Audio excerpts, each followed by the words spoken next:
Hello everyone, this is Yvonne from yvonneceramics. Today I'm going to show you how I use GR pottery form to make a soup bowl. First, I'm going to roll out my slab of clay. The slab of clay has to be big enough to accommodate the rim template. I am slamming the clay to stretch out the clay to make it bigger.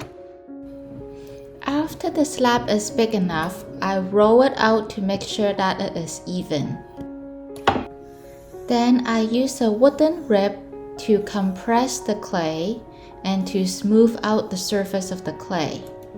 Then I'll put the slab of clay onto a wooden bat. I want to make sure the slab is big enough for the rim template, so I'm using the extra clay to fill in the extra spaces. Next, I'll be using a wet sponge to compress the clay on the wheel. If you like my channel, don't forget to subscribe. Right now, I'm setting up the wheel attachment system from the GR pottery form. First, I put the rim template, then I put the wooden stacks. Once they are lined up nicely, I place the compressed slab onto the wooden stack. When I place the slab on top of the stack, I need to be careful or else the stack will move. I'm using one hand to press down the slab and another hand to smooth out the slab. Then I'll use a wet sponge to compress the clay onto the wooden stack. I have already used the foot maker tool to make the foot. After removing the excess clay, I'm using a needle tool to draw out the outline of the foot. I'm using a scoring tool to score the bottom.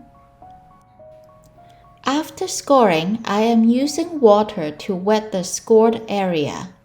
This will make attaching the foot easier. Right now, I'm placing the scored foot onto the bottom of the bowl. When I'm placing the foot, I am following along the outline I drew earlier. Also, I'm firmly pressing down the foot while I'm placing on it. After placing the foot, I'm using a wet sponge to compress and join the foot to the bowl.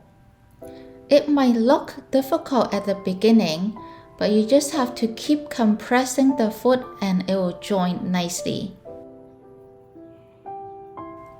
After the foot is done, I am removing the whole stack from the bottom. Once I have the stack out, I'm ready to trim away the excess clay.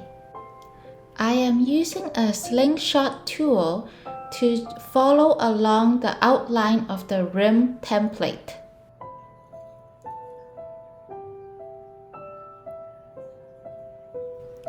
This is what it will look like after trimming.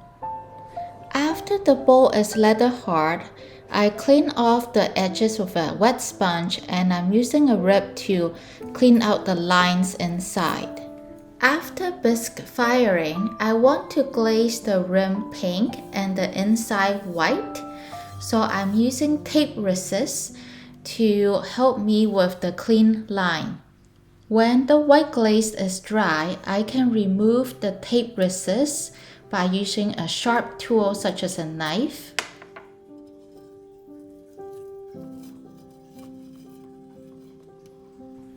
I'm glazing the bottom part white as well. These masking tape are really good for making sure we have a clean line. As for the rim, I am putting on 3 coats of Amaco's cherry blossom glaze. Here's the result, everyone. I hope you enjoyed watching the video. Thank you for watching. See you next time.